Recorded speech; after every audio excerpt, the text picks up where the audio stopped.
Good afternoon. Beautiful day. And we are gathered here in a lovely place here in Honolulu.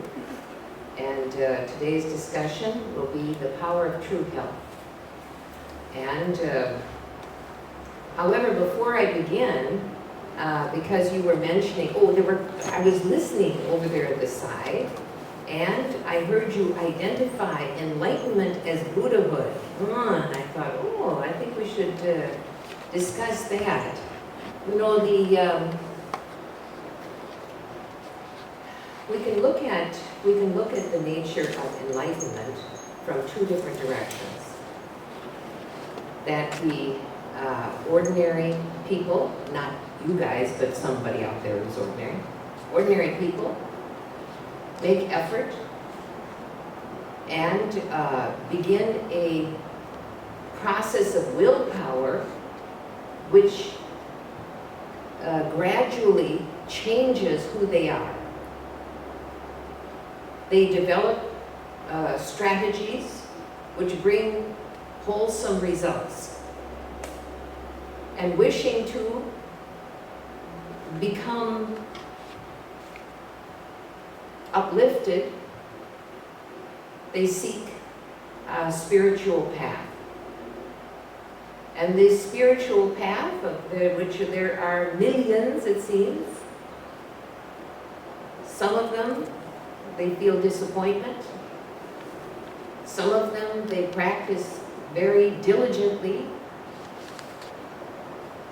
and pass away and return in another form to continue practicing that or another form of spirituality. It would be rare to think that spiritual people have only practiced, say, Catholicism or Buddhism in their many lives. It would be rare, not impossible, but quite rare. And that means that I don't want to get carried away there. And so, finally finding a path which matches the needs for the removal of obstacles and beginning serious practice, culminating in an inner event which is called awakening. Because this awakening happens in the very place where you are actually alive. You're actually not alive on the outside. You very good actors, you know.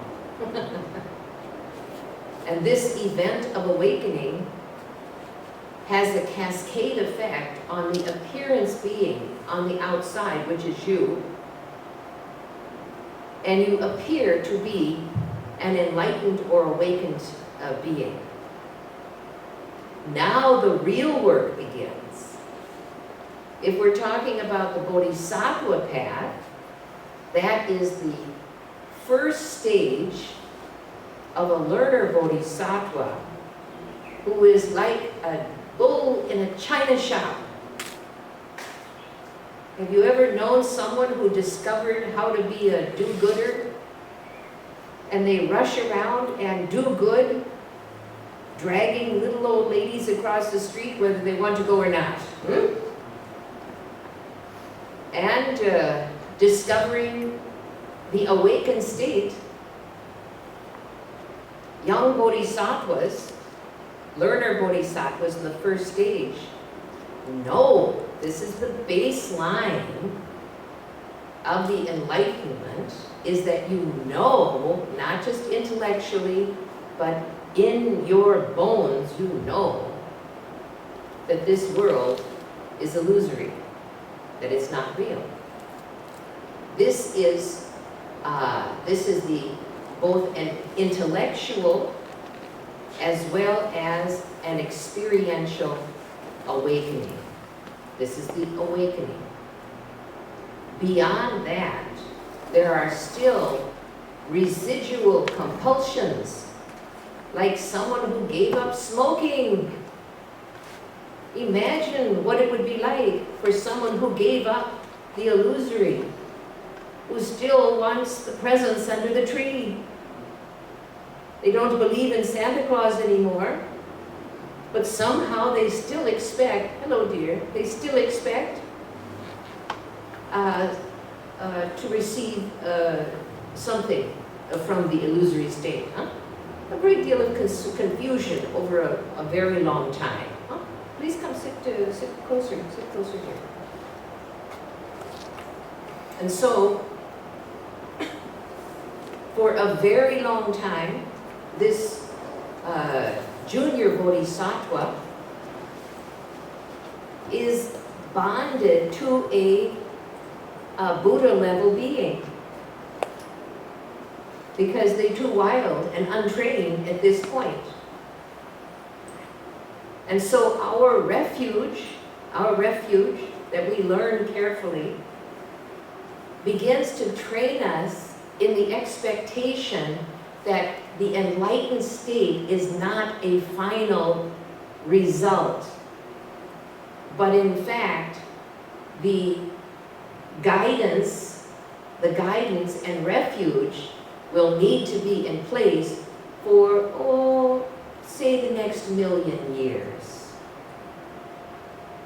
And so we learn to expect and to rely in a way, something we call reliance.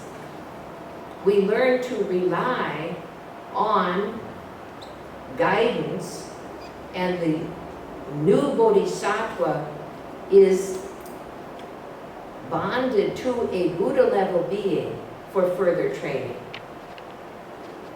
And so depending upon the qualities of that young, we'll call him Padawan, huh? Like that, like a Star Trek Padawan. This Padawan, and needs to purify, tremendously purify. And attains enlightenment as a bodhisattva.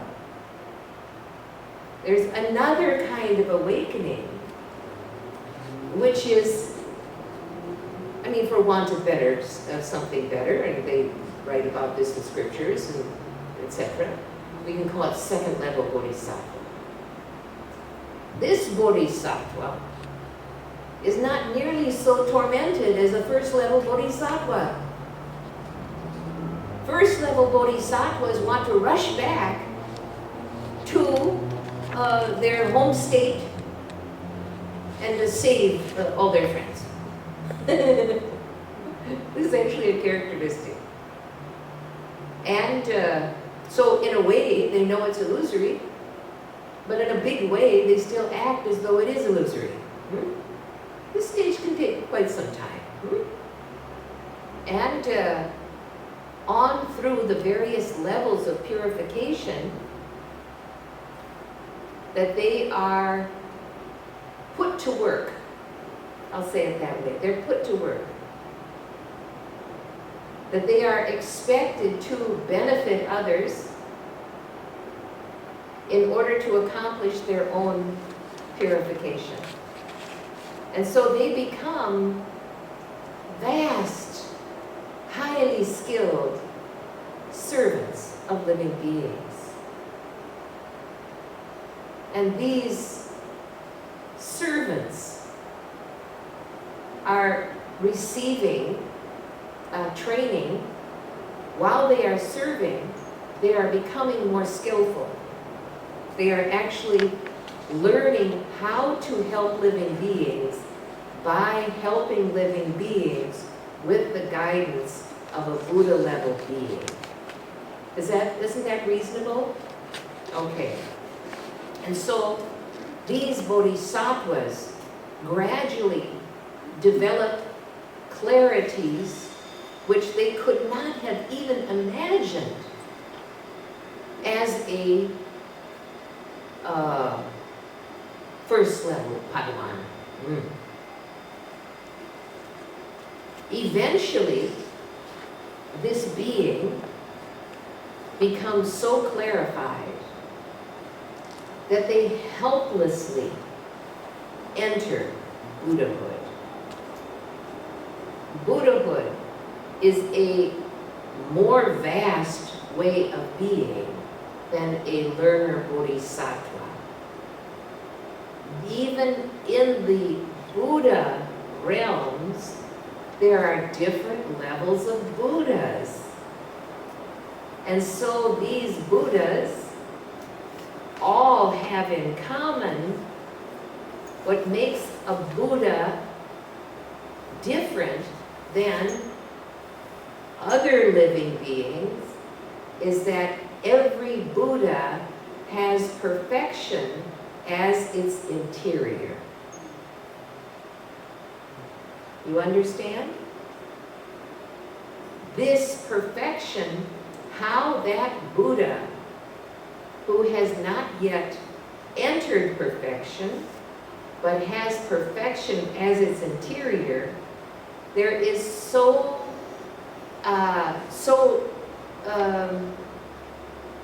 skillful, and so capable as you can imagine. At this point, many relying upon this Buddha level being, including the Bodhisattva students.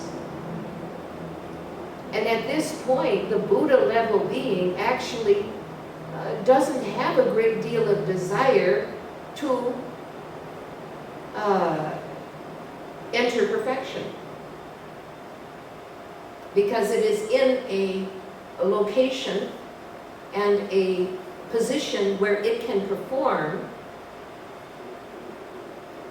such benefit that they never want to stop. Buddhas never become discouraged. Bodhisattvas can become discouraged, but Buddhas never become discouraged. And being irreversible in its enlightenment, there is very little need or very little desire to advance. And yet, even the Buddhas, even the lower level Buddhas, will need to enter perfection, and that is the real parinirvana. That does not happen in the human realm. That the parinirvana that people speak of, that their teacher entered parinirvana, etc., that is not possible. It has become a social, and I don't mean to complain, but okay, here we go. It has become a social, gracious thing to say that one has entered parinirvana. It does not happen in this human realm. It is a much more subtle, let's not lower the bar. Let's not lower the bar of what actual Buddhahood is by making Buddhahood an honorific, and really that's very true. Hello, dear. And so this Buddhahood, this, you can bring your chair a little bit this way, a little bit more, you can sit there you go. This entry into perfection is the vast culmination of an exquisitely long process, and that is Buddhahood. And that is Buddhahood. Perfection never moves. Perfection is the true Dharmakaya that is spoken of in the scriptures. Many Buddhists who are practitioners, after a year or two of meditation, are pretty sure that they touch Dharmakaya. Not so. I know. His Holiness the Dalai Lama, I think it was last year or the year before, at a teaching, he said that one of his Western students was explaining to him that he had, there was an earthquake, and that he was so shocked, because he told this to His Holiness the Dalai Lama, he was so shocked by the earthquake that he couldn't think, and he entered the Dharmakaya state. And I'm sure His Holiness just went, what? And so the unmoving state, his paralysis in the face of an earthquake, somehow in his mind became the event of Dharmakaya. And I don't know if he ever, anyway, this is one of the best jokes I've ever heard. And so the, now we look at it from the other way. From Dharmakaya, which is unmoving, the unmoving state, that the stirring of compassion from Dharmakaya is expressed by the emanation of a Buddha level being. The Buddha level being becomes the expression, activation of compassion from Dharmakaya itself. Only Dharmakaya level, only Dharmakaya has the entire story. Has the entire story. From Dharmakaya emanates a Buddha level being remaining Dharmakaya in the Buddha level being's interior. Now, this Buddha, as well as Buddhas who are on their way to perfection, have the capacity to emanate. Now, when I say this, it sounds pretty magical, doesn't it? You know, you emanated. How many times did you emanate? 3? How many times did you emanate? 1? 2? How many children do you have here? 2. You emanated twice. You emanated 3 times. Did you emanate? No. Did you emanate? No. And so, the human being is capable of emanation in a very different way, but the process is still the same, and I believe the urge to emanate is still the same. I've never emanated, but I'm okay. And this process of emanation has a kind of care module. Let's talk about human beings. A kind of care module which remains in place. I don't know, how old are you now? 35. 35 years and steady here. It's her son. And one has a compulsion to be alive in one's children, no matter how old they are. And it is, although it is a little bit less as they get older, that when children are small, that this urge to be alive in your child is so very strong that mothers or fathers will often lose their own identity in favor of this product of their, I mean, I'm saying it in a very clinical way, that it's not about, romance or love or anything, it's just, but you've got to care, you're compelled to care, all right? And so this, if we look at it according to the vibrational level, the subtle level of the living beings which are emanating, that we can see that the gross emanations, producing children and caring for children, has a certain strong dynamic. However, the clarity and openness and vast view of perfection emanates a being who is powerful and vast itself, while remaining as the interior, the inner mind of the Buddha level being. This Buddha level being, in turn, can emanate countless bodhisattvas, countless, not one or four, not even any special number, numberless bodhisattva who are the actual working arms of the compassion of perfection.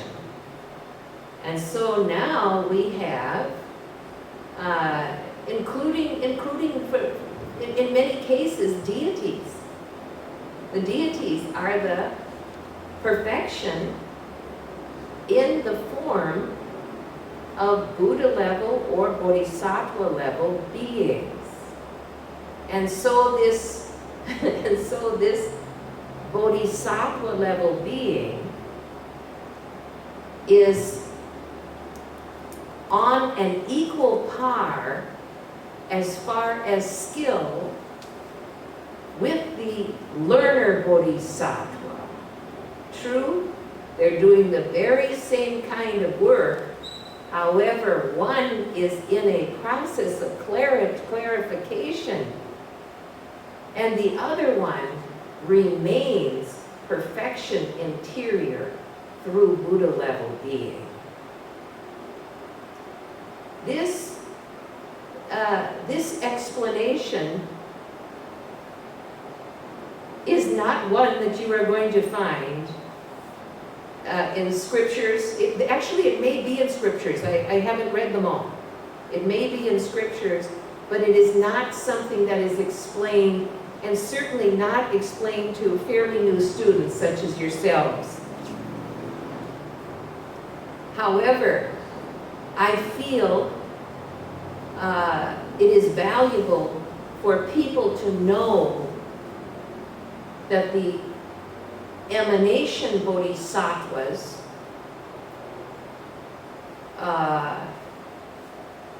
have many responsibilities, and they generally have responsibilities. They are emanated with purpose. They are emanated with purpose. However, the learner bodhisattvas may have practices which makes them purposeful, but they are working more in general on purification. So like that. And I actually don't know how I started this. Oh, you said it, because you said that enlightenment was Buddhahood. There you go. And so I apologize. So I wanted to just read a little bit from Mystery of Emptiness and Love, just so you know.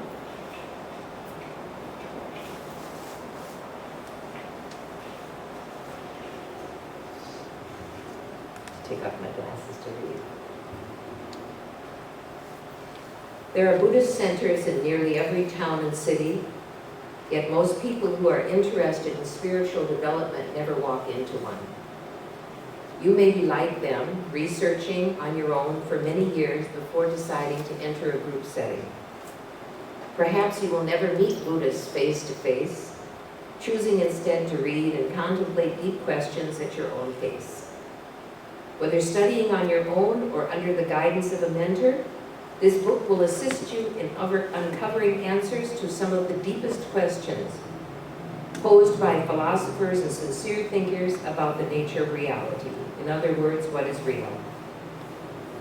Based on common sense, using straightforward language and with correct Buddhist reasoning, this guide will encourage you to put into practice the analysis of reality, rather than simply acquiring more knowledge. This book will also act as a guide to many important points regarding the core of Buddhist philosophy, compassion combined with the nature of reality or emptiness. Part 1 defines the problem sentient beings face with understanding the nature of reality. This predicament results because the innate view causes us to see ourselves and the world around us in a way that is not consistent with the way it actually exists. Because of the innate view, we experience suffering that moves from imperceptible to manifest while remaining in a kind of sleep-like inner stupor or hypnosis. Waking up from that hypnosis is called enlightenment. And the name Buddha means the awakened one. Our confusion regarding reality requires us to move through many steps to understand the illusory nature of how we are alive. In part one, a frank description of how we are alive is presented from an uncomplicated, inner-based view, such as what I've been talking about. The programming, keeping ordinary beings in the unenlightened state, is called the innate view. Because it is important to understand the function of the innate view, along with its dysfunction, to achieve a balanced view, both limitations and benefits of this special programming are explored in part one. Part two contains the step-by-step method by which the innate view is dismantled. We arrive at the correct view through careful, sequential elimination of incorrect views. The arguments are presented in the form of short excerpts and my commentary based on 20 Emptinesses by Chandrakirti, who lived from about 600 to 650. A small but important segment of Chandrakirti's seminal Introduction to the Middle Way, Madhyamaka Avatara. Part two is based upon a series of teachings I gave in the summer of 2007 at the White Conch retreat setting, the Hermitage in Wisconsin. This book also grew from Buddhist teachings given over the years in various White Conch Dharma centers and continued reflection during its preparation for publication. It reflects my view. I have made great effort to use comprehensible terminology so that formal Buddhist education is not required to follow the logic or perform the analysis. It does not matter what religion you ascribe to or whether you identify with any religion at all. Reality is beyond the confines of all descriptions, methods of discovery, and philosophies. Part three places the analysis of emptiness in harmony with the teachings of compassion and spiritual love. We learn how the Bodhisattva heroes, enlightened beings on their way to perfect Buddhahood, think and behave. Their understanding of the illusory nature of reality might logically make them stern and unforgiving, but they are quite the opposite. How do they train themselves in love?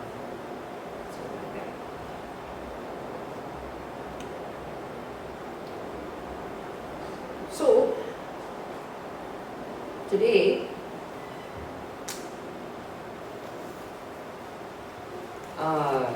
we promise to attain high levels of transformation as Buddhists, not for our own sake, but for the sake of all living beings. We promise to practice the 6 perfections. The 6 perfections have a preparation side and a transcendent side.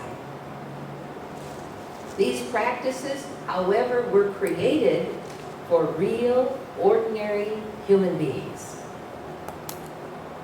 not just for angels or enlightened beings to practice. They are perfectly designed for ordinary people to begin to practice and continue on through the awakened state. These are the practices of the great bodhisattvas, the spiritual heroes, who in turn invite us to awaken. So, as part of that preparation, our discussion here of the power of true health. No one was ever meant to suffer or be powerless or helpless or sick in body and mind. This world is a special training ground for growth. Isn't that so? I'm sure one or two of you might have experienced that. However, inside you is the real you, that is the temporary resident of this world. You are actually here to be of benefit to others, as well as to strengthen your spiritual core muscles. Why? Because you are going to need to be strong for the next 1,000,000 years. It is also untrue that Buddhism was created to make you happy,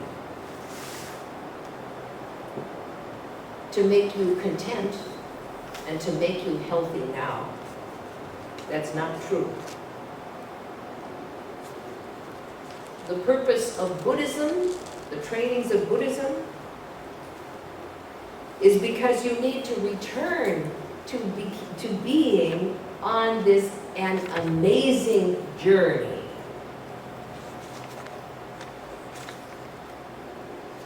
This is not your true home. Your real home is imperfection.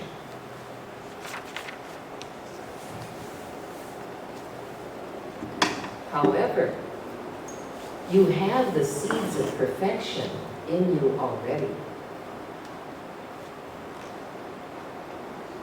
The seeds of perfection, through this process, as I was describing before, are calling you home. Calling you home via the real you inside. This world, however,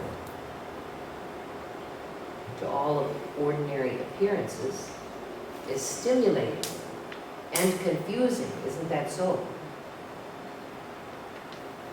Our real values might actually become turned on their heads. And in fact, we may have learned many things which we now need to unlearn. In addition, you're going to need to remember something that you never knew.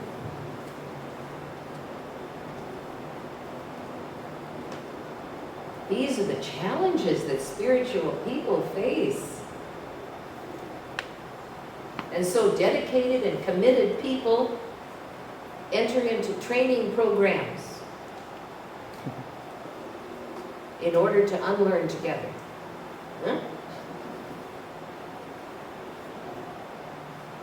So, what is it? What is it that keeps us unhealthy? What is it that keeps us unhealthy? Now it's your turn. Yes? Wrong information. Wrong information.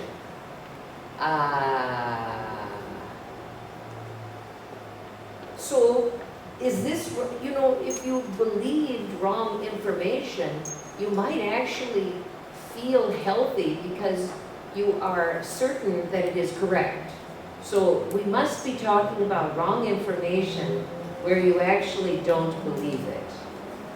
And so isn't that so? And so wrong information means that you are being told something and expected to believe something that you cannot believe is true. And that confusion makes you feel sick. True? All right. What keeps us unhealthy? Yes? Internal misalignment. Internal misalignment. Could you say more? The inner self has aims and goals and wants things, and then the outer self wanting other things and pulling different ways. Very good. That in some ways we can talk about the subconscious And the subconscious is actually an inner mind of the ordinary mind. I think we can all agree to that. But the subconscious mind, this requires another explanation. Something which is subtle can be seen, number one, as hardly there. True? It's subtle, but it's not exactly real. The other way is to look at subtle is of a finer vibrational level.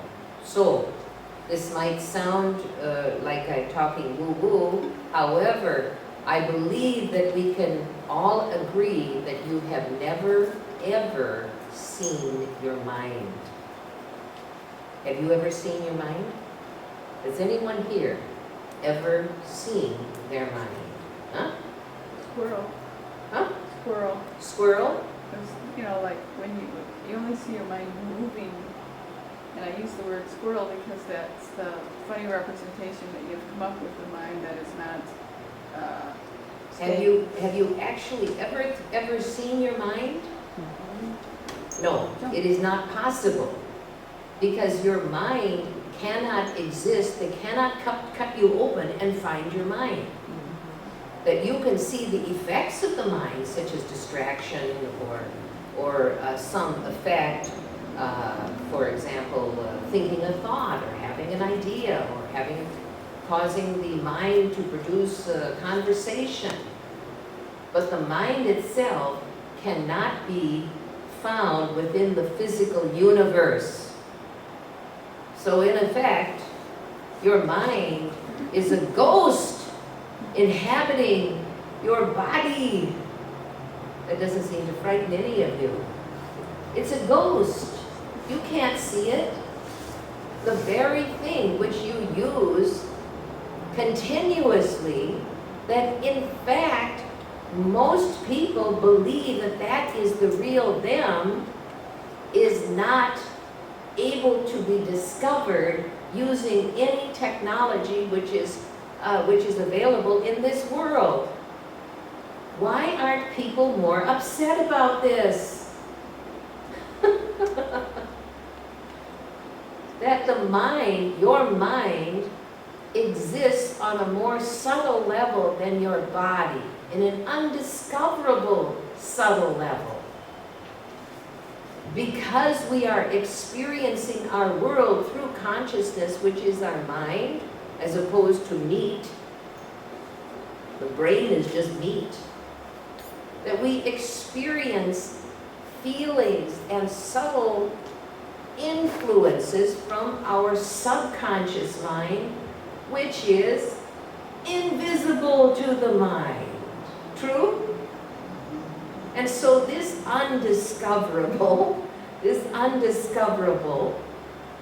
subtle mind of the ordinary mind, that is called the subconscious, is a storehouse of impressions, trauma, latent images, sudden memories. This subtle mind of your mind cannot be found by the mind except for its effects on the mind. True?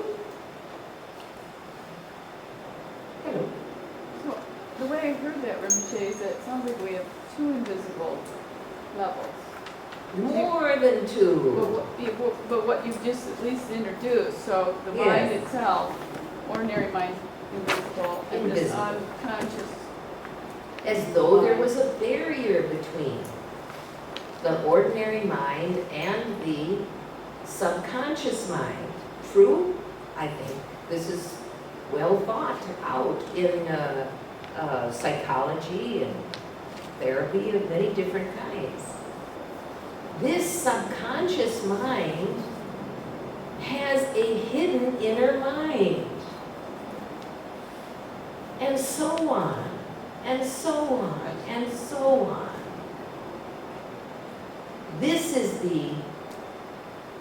We are at the edge of the universe, of density. No wonder we suffer.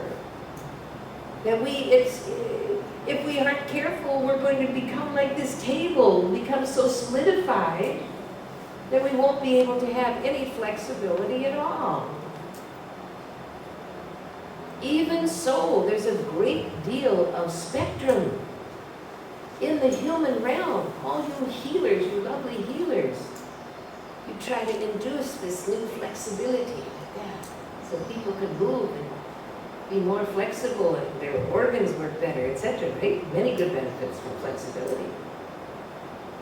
And yet within the human realm, there are many people who are so stiff and incapable of flexibility due to perceptual, not because somebody has some kind of a condition, but a perceptual density which healers can experience as part of their sensitivities. They learn how to distinguish levels of openness. You want to call it openness? What are some other words for that? Densification. Sometimes it's like a dark cloud. Some people are, yes, what would you call it? What are some words for that? Blocked, stuck. Blocked or stuck. Some people have a hard time even moving their neck or their arms, their entire, they look like they're about to become solidified. And on the other end of the spectrum, there are some people